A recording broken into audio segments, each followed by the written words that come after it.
Guys, তো চলে এলাম আবার একটা নতুন ব্লগ নিয়ে। তো চলো, যারা যারা আমার পেজটা ফলো করনি তারা করে দাও ঝটপট করে, তো নতুন নতুন ব্লগ পেয়ে যাবে দেখতে। তো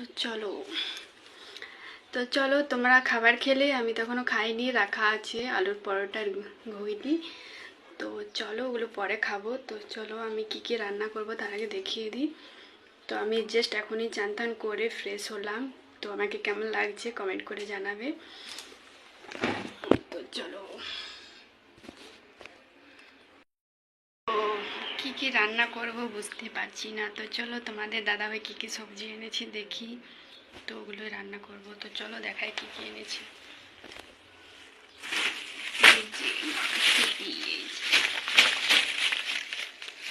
এই যে মটরশুঁটি আর লঙ্কা, এগুলো এনেছে। শাকনাশুঁটি পোস্ত করব।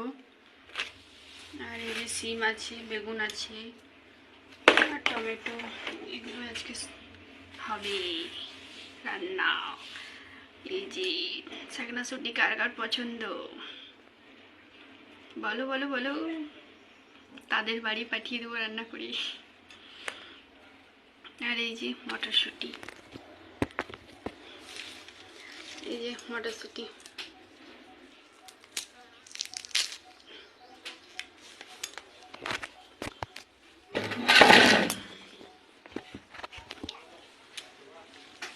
এই যে মটরশুঁটি ছাড়াচ্ছি।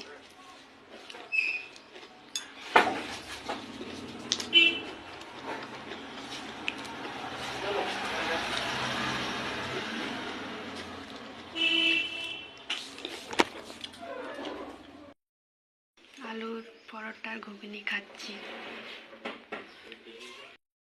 পরোটার ঘুগনি খাচ্ছি।